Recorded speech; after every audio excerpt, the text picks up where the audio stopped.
The race to get better is underway at Ohio State. There's Jeremiah Smith. Go ahead, sir. You've earned an evening off from the Notebook, which is live. So sprint number 2, did you see Julian saying, Kaden Curry about ready to go meet the media, 70-0 win. Julian, are you tired of hearing about the race to get better yet? Or? Oh no, it's always about improvement with us. Okay. I don't know. This might be a coaching point that you hear a lot. I don't know. No. We're hearing it a lot. Every week we're trying to improve, and how can we get to the next version of ourselves? Well, go get the best version of yourself out there to the media. We'll see you in a little bit. So, Ohio State improves to 2-0. The race to get better underway.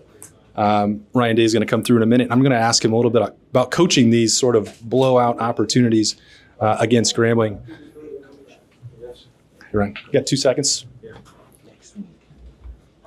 Yeah.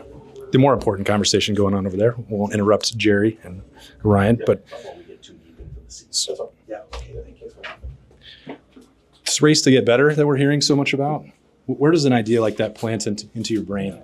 I just know what you're up against here, and we got to get better every week, and we just know where we are now and where we're going to be in a couple weeks.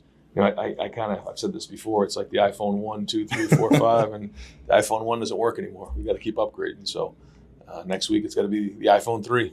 When we watch games like this and you get up 42, 49, is there ever a point as a coach where you do start to exhale? You mentioned this in the press conference out there. I know that you're trying to get better 1, 2, 3 on the iPhone, and you want the backups and the third string and the freshmen to get their reps. Do you ever truly relax when there's a time on the scoreboard? It's not relaxed, because no matter who's in there, we got to get better, and we're trying to build depth. So whoever's in the game, we've got to, see progress and see how they respond. And so it really doesn't matter who's in the game, but you try to do the best you can to, get better, but then also pull guys out and say, this is not worth getting somebody hurt. I mean, that's kind of the balance you find, which is obviously a great problem to have, but it's just managing games like this. And then, when do you, like Lincoln, we put him in there. We wanted to see him get a couple ride aside, read plays. I thought he did a good job, and then we pulled him right out. Okay, let's get out of there. There was a couple things that we had maybe from Max Clare that we wanted to maybe get involved, him in the offense, but, it's just not, it's a long season. We just didn't want to do that. But, these guys, they want their touches, and a big part of it is being unselfish. And the best team in the end is going to win, not the best individual players. When you say, and you talk about the coaching points, and then I'll let you go celebrate with the family. We'll talk about Julian Sayin and the improvement of the passing attack and the 5 touchdowns. For a coach, I'm sure that it's the interception, the conversation. What did you see? What did you learn? You said no more interceptions. That's the teaching point. But can you take something out of the one point that didn't go perfectly that's more valuable than the stuff that was executed well? Does that even make sense? Yeah, I would say that what you need to understand is that you can go 18 for 19 and throw 5 touchdown passes, but when you're the Ohio State quarterback, the only thing anybody wants to talk about is the one in completion. I'm not saying that I want to talk about it. That's how it works. That's how it works. One play can cost you a game. It didn't cost us this game, but it could have. Yeah. We were late. He knows it, and that's something you got to learn from. But it is good to get some of these first-time things out of the way early on. Not that we want to throw any more interceptions, like I said, but you got to learn the speed of the game. Everything moves so fast down there. And sometimes it's hard to replicate during practice exactly how it's going to look when you go against your opponents. But lesson learned, and we'll move on. All right. Thanks, Ryan. Appreciate it. All right. 2 down there for the Buckeyes, for Ryan Day. It's felt a little bit different to be in the horseshoe for this one. And shout out to Mick Walker, Letterman Row again on the camera. Birm still on the disabled list. So this week it's $200 that Mick gets from Birm. But you look at this game and it's like, there was so much activity, Mick. This is the first quarter. You get all these touchdowns, and you got a lot more stuff. And we have a pin as well. Yeah, we're not going to lose this pin, Mick. You keep an eye on it. But Ohio State did not deal with any of the emotional hangover, fatigue from playing Texas. They came out and really set the tempo right away. They took the football, they marched right down the field, took 2:21 to get that first touchdown. It was play action, Julian Sayin pulling that out, Will Kazmarek on the touchdown, and then you go out there, you get a couple stops. Jeremiah Smith gets free. Seems like Grambling maybe could have covered him at some point in this game. He is the best wide receiver in America. I'm not saying it's easy, but the touchdowns were about as simple as they could be. Both you have 87-yarder there in the first quarter. the second touchdown of the game. Second longest in Ohio State history, by the way. Have to get that into the notebook. A quick note there. Kenny Guyton to Devin Smith against Cal. I believe that was, 2013, 2012? That went for 90 yards. So making a little history there. We're going to get into this maybe if Kaden Curry, when he wraps up in there with the media, but like this group with the defensive line, they had opportunities to go one-on-one and try and win some matchups. And Kenyatta Jackson actually played in this game. We thought that maybe that wouldn't happen as he dealt with some of the concussion protocol last week. There he is. We speak of the devil, Kaden Curry. Hey, I didn't get a chance to talk to you last week on the notebook, and I'd actually rather talk about that play against Texas where you went up to get the sneak on Arch Manning. Because up here, Caden McDonald was arguing about who got more on that hit. I mean, I'll give him all the credit if he wants it. But I don't think he wants it. He was like, well, he got some, I got some. Yeah, I mean, definitely just defensive effort. I mean, we're all there. We're all lined up in our spot. I'm actually, supposed to knock the ball back, but I saw Arch looking right at me. I saw where it looked like it was going to go, and I just made my play. It felt like you guys had an opportunity to go out there and make your own plays. Go ahead, Julian. And you did that early on. You and Kenyatta were both involved and stopped some of that stuff in the backfield. And then it felt like you guys wanted to just celebrate the next wave of rushmen. And you saw Zion Grady getting out there and you guys going over to sell him. Like, to see those guys get their opportunity. I know you've had – that used to be you 3 years ago and what it meant to you, but to then be a starter and pass the torch and celebrate with them. What does a moment like that mean? It's just so fun seeing them. They put the work in all summer, all winter, all fall camp, and you see how, they don't really get their number called out there sometimes, and when they do, they just make the most of it.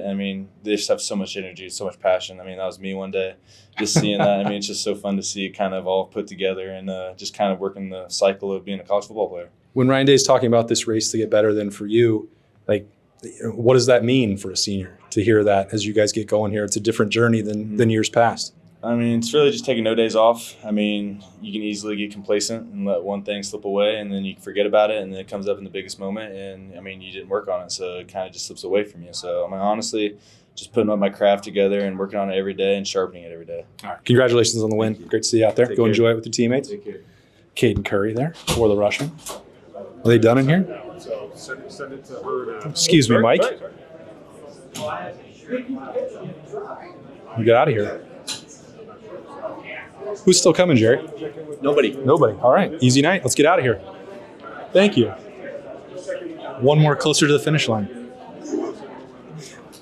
He's really sick of me saying that to him already, so we'll get that in here. And we're going to head down to the field. Mick's got, look at this, leading the way. What a pro. As I said, we could get into the finer details of this game, and with all due respect to Grambling, what's the point of that? When Ohio State starters were out there, and Ryan Day talked about this on the podium, I didn't mean to belabor the point, but this was not a game that was talent equated. It was not a matchup game, and Ryan Day used those words and acknowledged that point. So, it's still a game. It was not a scrimmage. They didn't know what Grambling was going to run. They couldn't script up the way it was going to go. So it's up to how you execute and how well you do that. And Ohio State had better players at every position, all over the field. Obviously, that resulted in a 70-0 game here, but there's a lot that they're going to take out of the way that they handled and responded to a bunch of challenges for the first time. Got the whole Styles family celebrating right here. Look at this. Congratulations, guys.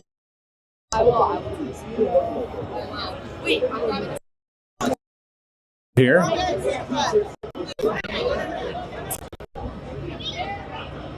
And make our way back here. See what we've got again. Look, it's Donato's Pizza and more Smoothie King.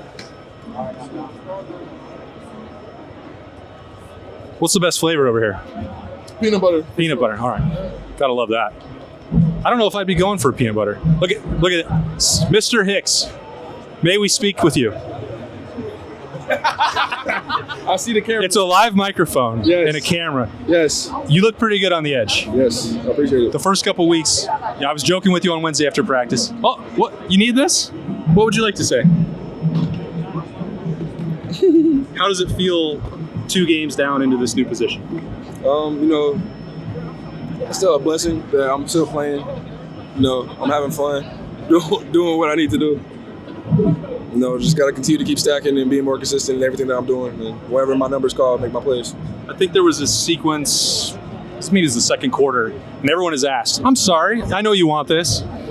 It's like, we know that CJ can go rush the passer. He's going to make things happen. And it was back-to-back plays where they were running at you. It's like, well, if you're going to be a full-time defensive end, that's what you got to do. Like, I know that this is quote-unquote only Grambling, but plays like that, what do you think that those mean? It shows that I can do it. Coach Patricia caught a great call on those two plays, but I gotta do my job. Like I said, whenever my number's called, I gotta make the plays. Is it strange to you that that would be the perception, like that you wouldn't be able to, like, your whole life you've been? I mean, if you look at a traditional DN, I know nowadays like they're changing, so like there are more of my body type. But like if you look at a traditional DN, like Kenyatta, Bo, Kaden Curry, like the guys at 6'5", 260. Yeah. So now I'm 6'3", 240, 245. It's different. Who's this little cheerleader here? It's my daughter. Okay, yeah, but we just. Sovereign. What is it? Sovereign. All right, she's excited. All right, you can go celebrate with her. Thanks for your time, CJ. Congrats on the game there. All right. I don't know where television's Adam King is. What's the deal here? So we'll post up right here for a minute. Okay, well, you can't have nothing but Rushman, man. No, Bo Jackson. Oh, Bo Jackson. Okay. Well, we don't want to grab freshmen before they're allowed to speak with the media. I don't want to break any rules on that. Who did you think was the most notable player that you saw today, Mick? I just enjoyed seeing Isaiah West play because I saw him play last year as a senior, and it's probably been about a year since he actually got to play in a football game. So to score a touchdown, I imagine that probably felt good for him. I mean, most people would probably say initially Bo Jackson. It was like both of those young running backs really flashing. It was impressive. Here's your guy, Phillip Daniels. That's the Austin loves a resident truth teller, and that might be the guy. Yeah, well, I don't want to push him too far and get into a fight. We'll see if Phil. Big Phil. Do you have 2 seconds? What's the go-to flavor of pizza? Bacon, but they don't got no bacon over there. Oh, but it's just cheese. Just cheese. Bacon and cheese. A lineman needs toppings.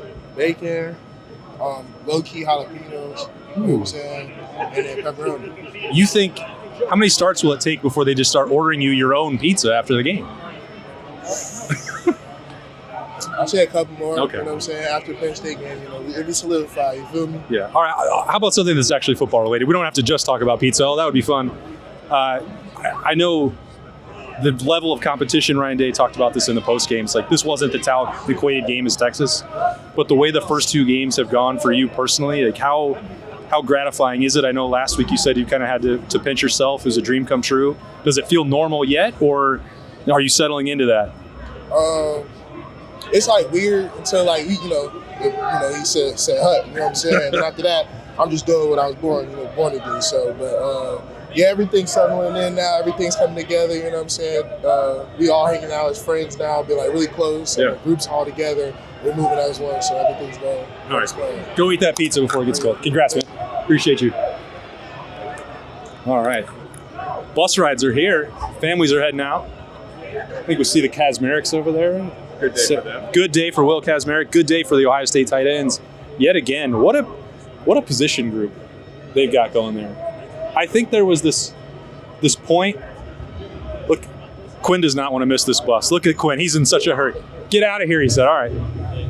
Where the tight end said, yeah, we think we're the best, strongest position group on this roster. And it's like, that the Ohio State wide receivers exist, right? And it's like, yeah, and they should feel that confident in themselves. They've backed that up. I mean, the way that you're seeing all of them involved. Will Kazmarek scores that first touchdown. They wanted to and Ryan Day talked about trying to get Max Clare more involved. That didn't quite happen really in either of the first 2 games, but you see Bennett Christian out there getting involved.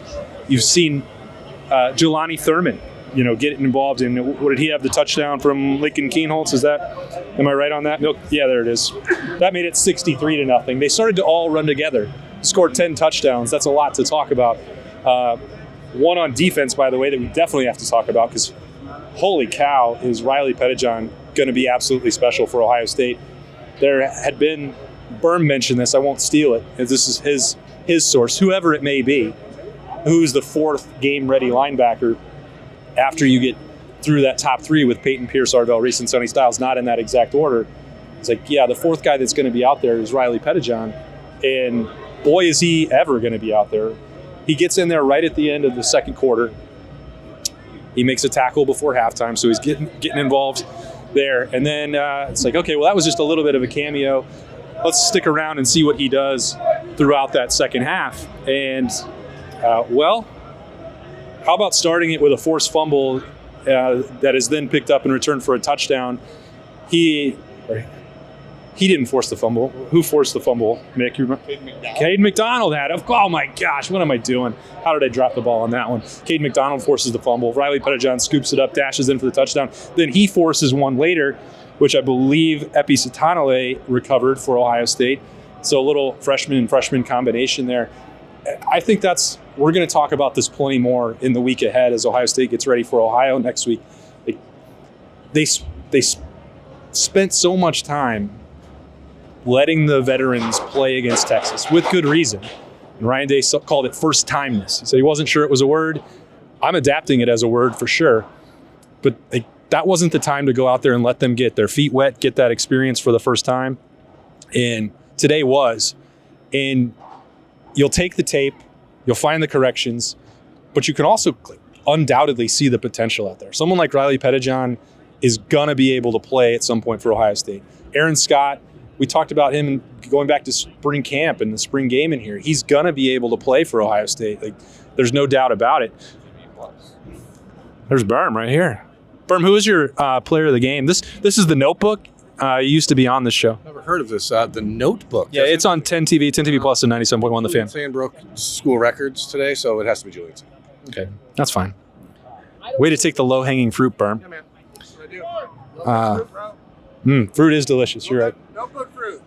So, you see, you don't see 70-0 on a scoreboard very often, Mick. And there's some other weird scores on there around the country on a strange week 2. Next week's opponent got a big win. There you go. Ohio comes in 2-0, 17-10. A Power 4 win. Look out. We'll see. So, look at him fist pumping over there. You got a Bobcat right there. Very proud. It's going to be an interesting week for Spencer. It's going to be an interesting week for everybody. As I was talking about, the next wave, how many guys can, once you get to Washington, once you get to the meat of that schedule, how many of those guys are going to be out there to play? Now you have a better idea of who that might be. Jarquez Carter, I think the light is on, well ahead of schedule for him. Mick just made the signal that Black Stripe's got to come off. I mean, he's played in 2 games. I think he's earned the right to be a Buckeye based on that. At least that's how I understand it works. But it's just wild to see this. Kudos to Grambling for showing up to the Horseshoe and trying. They didn't just want to get out of the game. They tried to run their offense. They were aggressive on defense, but they were outmatched physically from start to finish. That was always going to be the case, was the case. And now the Buckeyes will move forward. So the second sprint is done. They'll be on to race number 3. That is going to be in prime time next week in the Horseshoe under the lights. The Ohio Bobcats and a battle for Ohio coming. It feels like a shorter version of The Notebook, but appreciate Ryan Day, Kaden Curry, CJ Hicks, Julian Sayin, everybody else jumping on here. I don't know where Television's Adam King is, so let him know. He is always reading the comments, and you can find him on Twitter. He reads everything there. We're never going to know who his players of the game are, and I don't know where Nicole is either. They're not focused. They didn't treat this notebook like every other notebook, which is the most important one. Because next week, we'll try and do even better. Every stacking days, the race to get the best version of The Notebook to you all watching on 97.1 The Fan's YouTube channel, 10 TV Plus. If there's an audio only, I'm not even sure if there is. And you're listening to it that way because you don't want to look at me, I respect it. But you're missing a great show. Thanks to Mick Walker of Letterman Row for handling that camera again for me this week. On to next one. Maybe Birm will be able to walk by then. Who knows? No guarantees. But the Buckeyes, number 1 Buckeyes, as predicted on The Notebook last week, and accurately projected, by the way. They go to number 1, and they back that up with a 70-0 win over Grambling here as September gets rolling. Thanks so much for joining us. We'll catch you next week.